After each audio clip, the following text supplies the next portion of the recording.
வணக்கம் தமிழ் மக்களே. இன்றைக்கி நம்ம எங்கே வந்திருக்கோன்னா மினி தாஜ்மஹால் அப்படின்னு சொல்லக்கூடிய இந்த பிவிகா மக்பரா. இது எங்கே இருக்குன்னா, நான் அஜந்தா எல்லோரா போயிருந்தேன் இல்லையா, அப்போது அவுரங்காபாத்தில் தங்கியிருந்தபோது அங்கேருந்து பக்கத்தில் தான் இந்த இடம் இருக்குதுன்னு சொன்னாங்க. அப்படியே அந்த இடத்தையும் போய் பார்க்கலாமேன்னு பார்த்துட்டு வந்தோம். பாருங்கள், தாஜ்மஹால் மாதிரியே தான் இருக்குது, கொஞ்சம் சின்ன சைஸில் இருக்குது. இது அவுரங்காபாத்திலேருந்து ஒரு 6.5 கிலோமீட்டர்லேயே இருக்குது. இது அவுரங்கசீப் ஆண்டபோது இதனுடைய தலைநகரமாக இந்த ஊர் இருந்ததால் அந்த பேர் வந்திருக்கு. என்னுடைய சேனல் விஜிஸ் வேர்ல்டுன்னு டைப் பண்ணிங்கன்னா அந்த சேனல் வரும். அதில் நீங்கள் சப்ஸ்கிரைப் பட்டன் அழுத்துங்க. சப்ஸ்கிரைப் பட்டன் கூடவே பெல் பட்டனையும் ப்ரெஸ் பண்ணிவிடுங்க. அப்போ நான் போடுற வீடியோ உங்களுக்கு உடனுக்குடனே வரும், நோட்டிஃபிகேஷன் வரும். என்னோடய சேனலுக்குள்ளே போனீங்கன்னா நிறைய ஹெட்டிங்ஸ் இருக்குது. அதுக்கு நீங்கள் ப்ளேலிஸ்ட் போங்க. அந்த ப்ளேலிஸ்ட்டில் பார்த்தீங்கன்னா temple, tour and travel, drawings, hand craft அப்படி நிறைய இருக்குது. உங்களுக்கு வேண்டியதை நீங்கள் செலக்ட் பண்ணிக்கலாம். அப்படியே இந்த வீடியோ பார்த்து முடிக்கும்பொழுது நீங்கள் உங்களுக்கு வேண்டியவங்களுக்கு இதை ஷேர் பண்ணுங்கள். இல்லை உங்களுக்கு ஏதாவது கமெண்ட்ஸ் பண்ணணுன்னாலும் நீங்கள் என்னுடைய சேனலில் கமெண்ட் பண்ணலாம். நான் அதை உங்களுக்காக பார்த்துட்ருப்பேன். அவுரங்கசீபின் மனைவி தில்ராஸ் பானு அவங்க இறந்துருக்காங்க. அதுக்கப்புறமா அவங்க நினைவாக இந்த கல்லறையை கட்டியிருக்காங்க. அது தாஜ்மஹால் மாதிரியே கிட்டத்தட்ட இல்லை, அதனுடைய மினியேச்சர்னே சொல்லலாம். அதே மாதிரி தான் இதை கட்டியிருக்காங்க. இதை கட்டினவர் அவுரங்கசீப்போடைய மகன் முகமது ஆசாத் அலி அப்படிங்கிறவர் இளவரசராக இருக்கும்போதே இதை கட்ட ஆரம்பிச்சிட்டாராம். இது பாருங்கள், உள்ள கருங்கல் வச்சு மேலே அந்த சுண்ணாம்பு பூசியிருக்காங்க. ஃபுல் அண்ட் ஃபுல் மார்பலில் கட்டலானாக்கா தெரியுது அவங்களுக்கு இதில் பார்த்தா. இப்போ அதனுடைய பராமரிப்பு பணிகள்லாம் நடந்துகிட்டு வருது. ஆனால் இதுவும் ரொம்ப அழகாக தான் இருக்குது.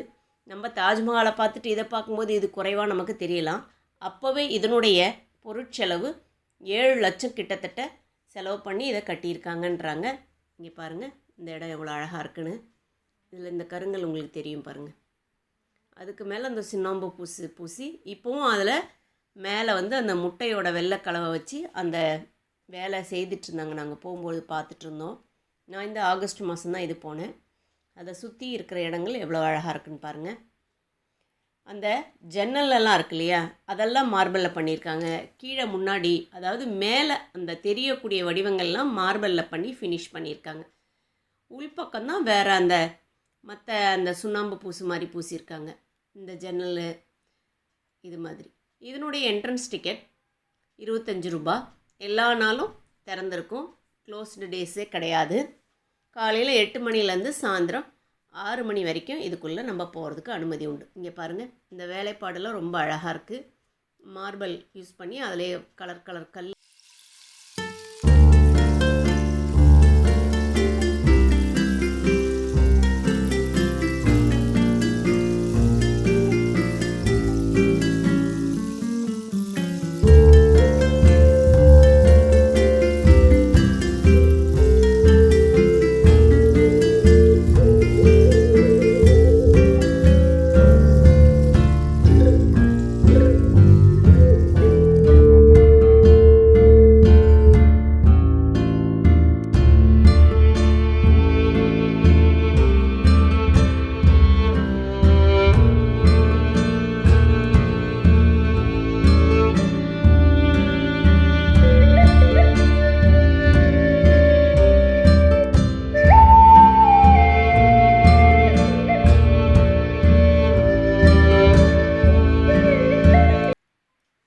என்ன ஒரு ஒற்றுமைனாக்கா, அதாவது மும்தாஜ் இருக்காங்க இல்லையா, அவங்க தன்னுடைய 14வது பிரசவத்தப்ப இறந்து போயிருக்காங்க. அதேமாரி இவங்களும் 6வது பிரசவத்தப்ப இறந்து போயிருக்காங்க. இங்கே பாருங்கள், அதனுடைய உள்பக்க வடிவங்கள் இப்படி தான் இருக்குது.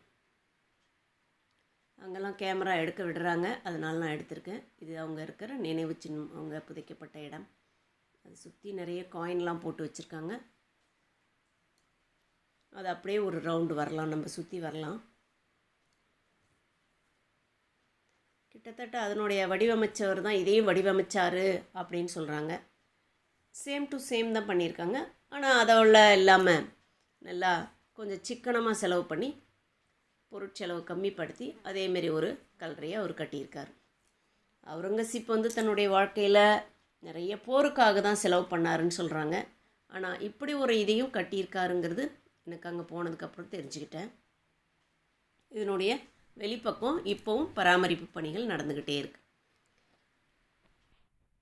இந்த கட்டிடமானது முகமது ஆசா அலி அப்படிங்கிற அவுரங்கசீப்போட மகனால் ஆரம்பிக்கப்பட்டாலும் அவர் ராஜாவாக இருந்தது என்னவோ சில மாதங்கள் மட்டும்தான். கிட்டத்தட்ட 6 மாதமோ என்னவோ தான் அவர் ராஜாவாக இருந்திருக்கார் முடிசூட்டிக்கிட்டு.